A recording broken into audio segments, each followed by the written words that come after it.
Davao Group. Okay. So kaya si Mark ay nag-i-enroll sa Davao Group para mabilis ang facilitation ng kargamento nila.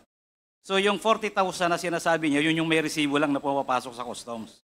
Maybe 10,000 or 15,000 sa shipping line.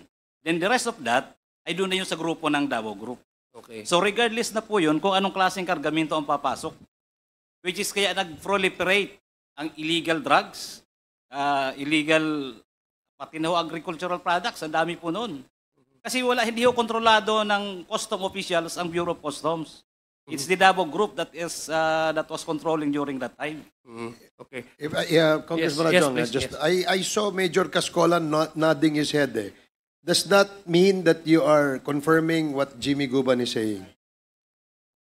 Yes, Your Honor. So alam niyo yung ganong sistema o kalakaran sa loob ng customs? Sir, it has always been the system, Your Honor. Okay, would you be able to name people who are behind these kinds of system? Unfortunately, Your Honor, I've been assigned to the Port of Iloilo for 7 years before I was transferred just this October of 2024. Other than that, Your Honor, the happenings during those times, 2016 to present, I do not have much knowledge, but I can get only information through the grapevine. So grapevine information lang. Pero dun sa post mo sa Iloilo, Yes, Your Honor. is this happening?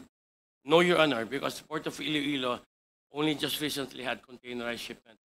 So before that time, only bulk shipments were brought to Iloilo. Bulk shipments meaning wala sa hindi containerized. Yes, Your Honor. So hindi pwedeng itago. Ibig sabihin, makikita mo kung wala, yan ay Your semento, bigas. Yes, Your Honor. So iba talaga yung nasa loob ng container. Yes, Your Honor. So ngayon, containerized ang shipments dumadating dyan. Yes, Your Honor. Are you now with the Manila port or still in Iloilo? I'm now the executive officer of the Customs Narcotics Office. Okay, sige. Please For my continue. last, Mr. Chair, okay, so, Mr. Chair,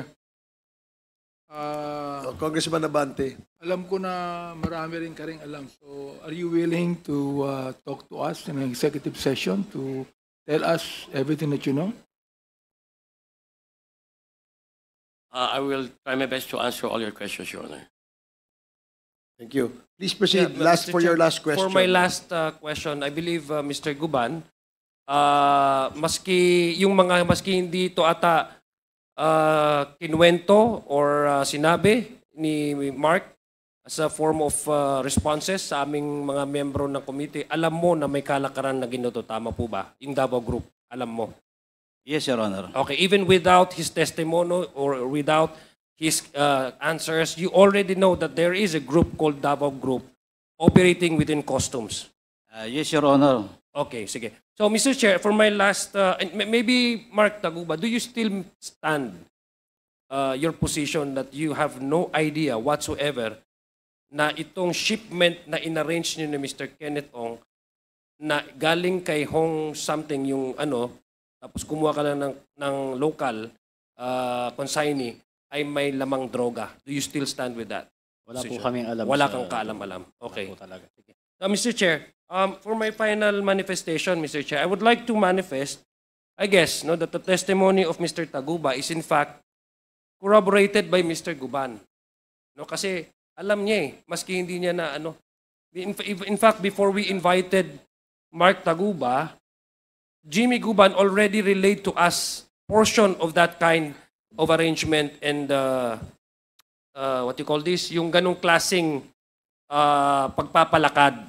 And then he also mentioned about certain names which appears to be names mentioned by Mr. Taguba. And yet they don't know each other. They know maybe sometimes nakikita sila but they are not type of persons na friends or nagkaroon ng negosyo. So, Mr. Speaker, the fact that they not that close and they haven't done any business together, as a tracker who's doing business in customs, as a former head of the intelligence division in the customs, makes, Mr. Chair, to my knowledge, at my understanding, it makes their testimony more believable.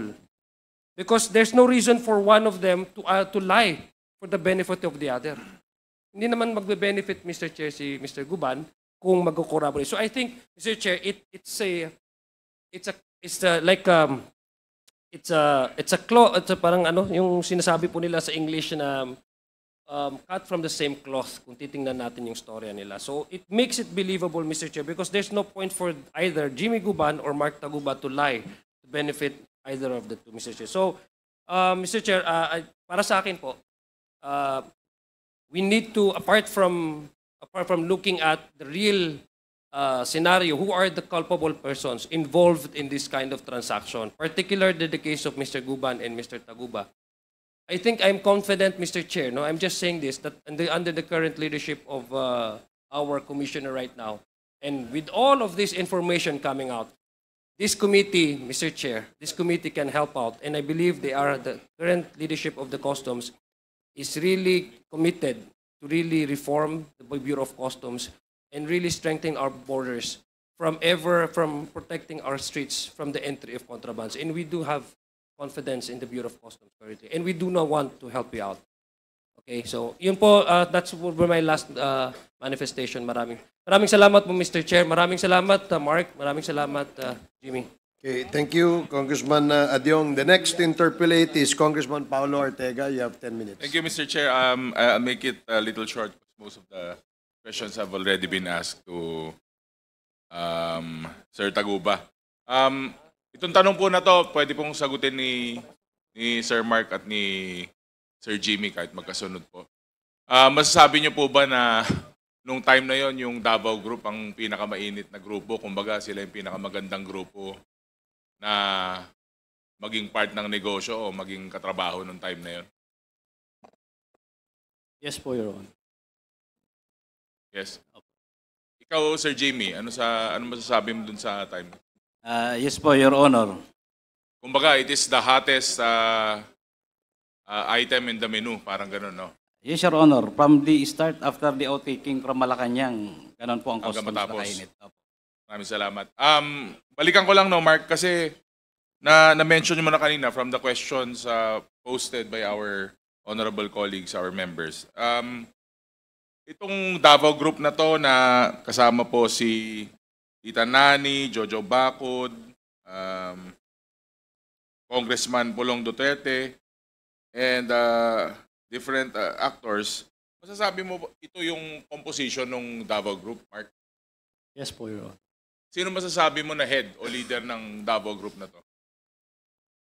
Well, tingin ko po si Paulo Duterte po. Yan po ba ay common knowledge po sa inyong pinagtatrabahuan dati? Yes po, Your Honor. Normal na napag-uusapan, parang it's passed around, hindi po walang alanganin, wala pong masasabi na hindi kayo sigurado. Yes po, Your Honor.